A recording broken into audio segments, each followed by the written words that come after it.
आज हमारे देश में धर्म के नाम पर नफरत की राजनीति अपने चरम पर है।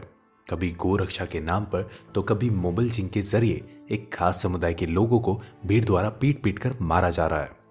राष्ट्रवाद के ठेकेदार उन्हें भारत छोड़कर पाकिस्तान जाने तक की नसीहत भी दे देते हैं। लेकिन दोस्तों, हमें ये नहीं भूलना चाहिए कि हमारा देश भारत किसी एक धर्म के राष्ट्र का नहीं है। इस बड़े देश को बनाने में सभी धर्मों के लोगों ने अपना योगदान दिया है, चाहे वो देश की आज़ादी की लड़ाई हो या फिर आज़ादी की बाद से आज तक भारत में हुआ विकास कार्य। इस वीडियो में मैं आपको कुछ ऐसी ही मुस्लिम शख्सियतों के बारे में बताने जा रहा हूं जो अगर हमारे देश में पैदा ही नहीं होते तो शायद ही हमें सांस्कृतिक, सामरिक और शैक्षणिक आदि स्तर पर वो अंतर्राष्ट्रीय पहचान मिलती जो आज हमें मिली हुई है। हमारे इस लिस्ट में सबसे पहला नाम है आदरणीय एपीजे अब्दुल कलाम का। APJ Abdul Kalam, missile man APJ Abdul Kalam का जन्म 15 अक्टूबर 1931 को रामेश्वर में एक मुस्लिम परिवार में हुआ था। उनके पिता का नाम जैनुलाब्दीन था, जो एक नाविक हुआ करते थे। बेसिक शिक्षा हासिल करने के बाद कलाम ने 1957 में मद्रास इंस्टीट्यूट ऑफ टेक्नोलॉजी में अपनी डिग्री हासिल की और 1958 में एक वैज्ञानिक के रूप में defence research and development organisation यानी DRD को ज्वाइन किया। फिर 1969 में कलाम को प्रोग्राम डायरेक्टर के रूप में इसरो भेजा गया, जहां उन्होंने PSLV यानी पोलर सैटेलाइट लॉन्च व्हीकल को डेवलप किया, जिसके बाद भारत अपने लॉन्च व्हीकल से सैटेलाइट लॉन्च करने में सक्षम हुआ। लेकिन कलाम यही नहीं रुके। इसरो से मिली सफलता के बाद उन्होंने 1980 के दशक में DRDO के साथ मिलकर न्यूक्लियर मिसाइल पर काम करना शुरू किया और 1983 में पृथ्वी जैसी मिसाइल का निर्माण कर भारत को सामरिक रूप से भी मजबूत कर दिया। डॉक्टर एपीजे अब्दुल कलाम का ही वो जज्बा था जिसकी बदौलत आज हम अग्नि पृथ्वी जैसी मिसाइल बनाने के साथ खुद के दम पर अंतरिक्ष में किसी भी तरह की सैटेलाइट लॉन्च करने में सक्षम है। एपीजे अब्दुल कलाम 25 जुलाई 2002 से 2007 तक भारत के 11वें राष्ट्रपति भी रहे। दोस्तों, अब आप ही सोचिए कि अगर कलाम जैसे शख्स का जन्म हमारे देश में नहीं हुआ होता तो क्या हम सामरिक रूप से इतने मजबूत होते? जवाब नीचे कमेंट बॉक्स में जरूर बताएं। दूसरे नंबर पर जिस शख्स के बारे में हम बात करने जा रहे हैं, उन्हें भारत में शौर्य और बलिदान के प्रतीक माना जाता है। हर कोई उनकी वीरता को नमन करता है। वो शख्स हैं भारत माता के वीर पुत्र अब्दुल हामिद। भारत माँ के इस वीर सुपूत का जन्म उत्तर प्रदेश के गाजीपुर जिले में 1 जुलाई 1933 को एक साधारण दर्जी परिवार में हुआ था। वीर अब्दुल हामिद 27 दिसंबर 1954 को भारतीय सेना में ग्रेनेडियर रेजिमेंट के एक सिपाही के रूप में भर्ती हुए। लेकिन कुछ ही दिनों बाद इनके साहस को देखते हुए सेना ने उन्हें 4th ग्रेनेडियर बटालियन में भेज दिया और इस रेजिमेंट के लिए काम करते हुए 1965 में भारत पाक युद्ध के दौरान दुश्मनों से लड़ते हुए वीर अब्दुल हामिद शहीद हो गए। पर शहीद होने से पहले अब्दुल हामिद ने अपनी गन माउंटेड जीप से उस समय अजय समझे जाने वाले पाकिस्तान के 5 पेंटन टैंकों को नष्ट कर दिया। उनकी इस वीरता के लिए भारत सेना ने उन्हें अपने सर्वोच्च मेडल परमवीर चक्र से सम्मानित किया। हम तो अब्दुल हामिद की वीरता को ताउम्र सल्यूट करते रहेंगे, पर आपकी इस पर क्या राय है हमें जरूर बताएं। नंबर 3, मोहम्मद हिदायतुल्लाह। हिदायतुल्लाह का जन्म 1905 में उत्तर प्रदेश के वाराणसी में हुआ था। हिदायतुल्लाह पहले ऐसे मुस्लिम थे जो chief justice of India, vice president of India और प्रेसिडेंट ऑफ इंडिया जैसे उच्च पदों पर आसीन हुए। हालांकि राष्ट्रपति के रूप में उनका कार्यकाल एक्टिंग प्रेसिडेंट के रूप में रहा। इसके अलावा वो एक बड़े कवि, शिक्षावादी और कानून के ज्ञाता थे। नंबर 4, यूसुफ हामिद। यूसुफ ख्वाजा हामिद दवा बनाने वाली कंपनी सिप्ला के अध्यक्ष हैं। सिप्ला फार्मास्यूटिकल की मार्केट में एक बड़ा नाम है। ये कंपनी विश्व के 100 देशों में अपने 1000 से ज्यादा प्रोडक्ट बेचती है। हामिद सिप्ला के अध्यक्ष होने के साथ साथ एक साइंटिस्ट भी हैं। उनके नेतृत्व में ही सिप्ला ने कैंसर, डायबिटीज जैसी बीमारियों के लिए कम कीमती वाली दवाएं बनाई। हामिद के इस काम के लिए भारत सरकार द्वारा 2005 में चिकित्सक विज्ञान के क्षेत्र में उन्हें पद्म भूषण से सम्मानित किया गया। नंबर 5, सानिया मिर्जा। सानिया मिर्जा भारत की सबसे सफल महिला टेनिस खिलाड़ी हैं। सानिया मिर्जा का जन्म 15 नवंबर 1986 को मुंबई, महाराष्ट्र में हुआ था। सानिया मिर्जा ने इंटरनेशनल लेवल पर कई मेडल प्राप्त कर हमारे देश का नाम रोशन किया है। वो अब तक 6 बार ग्रैंड स्लैम टाइटल जीत चुकी हैं।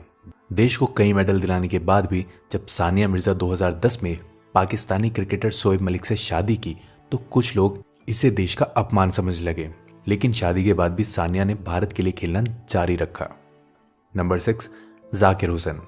जाकिर हुसैन एक तबला वादक के रूप में विश्व भर में जाने जाते हैं। उनकी इस कला ने उन्हें अपने देश भारत में ही नहीं बल्कि विश्व भर में प्रसिद्धि दिलाई। वे अपने तबले की धुन से लोगों के दिलों को छू जाते थे। इसी अद्भुत कला के लिए उन्हें भारत सरकार द्वारा 1988 में पद्मश्री और 2002 में पद्म भूषण से सम्मानित किया गया।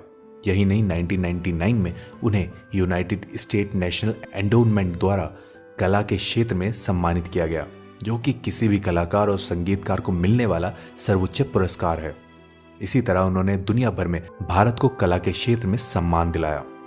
नंबर 7, आज़म प्रेम जी। आज़म प्रेम जी का जन्म 24 जुलाई 1945 को मुंबई के एक नाजिर इस्माइली शिया मुस्लिम परिवार में हुआ था।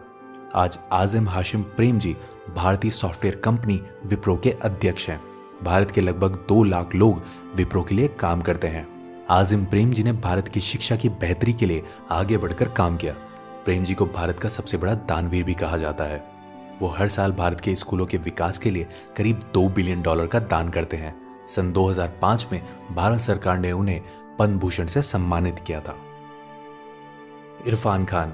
इरफान खान भारतीय फिल्मी अभिनेता हैं और वे बॉलीवुड में अपने दमदार अभिनय के लिए जाने जाते हैं। इरफान खान का जन्म एक मुस्लिम परिवार में जयपुर में हुआ था। उन्हें अभिनय के लिए कई राष्ट्रीय और अंतर्राष्ट्रीय अवार्ड्स मिल चुके हैं। इरफान कई बार फिल्म फेयर और कई बार नेशनल अवार्ड जीत चुके हैं। 2011 में फिल्मों में अपने योगदान के लिए उन्हें भारत सरकार ने पद्मश्री से नवाजा था। सईद ज़ाहुर कासिम।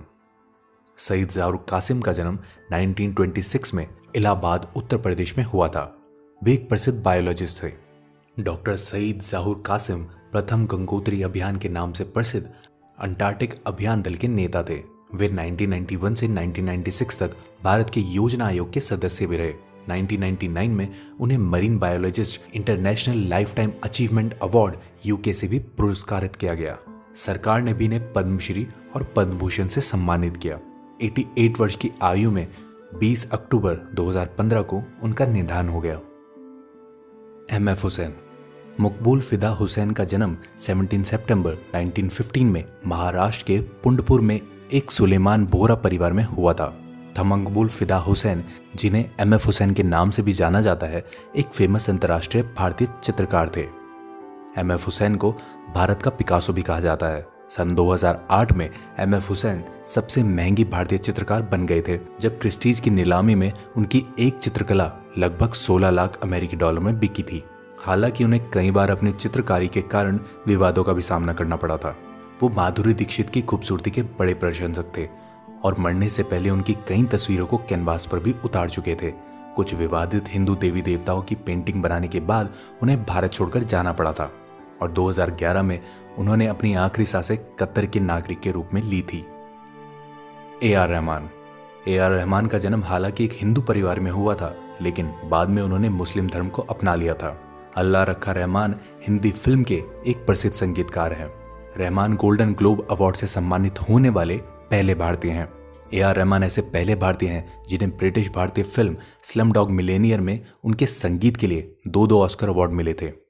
इसी फिल्म के गीत जय हो को सर्वश्रेष्ठ साउंड ट्रैक कंपाइलेशन और सर्वश्रेष्ठ फिल्म गीत की श्रेणी में 2 ग्रैमी अवार्ड्स भी मिले थे। तो दोस्तों, क्या इन मुसलमान शख्सियतों के योगदान के बिना आज का भारत मुमकिन होता? हर भारतीय को देश की प्रगति में अपना छोटा बड़ा योगदान देना चाहिए।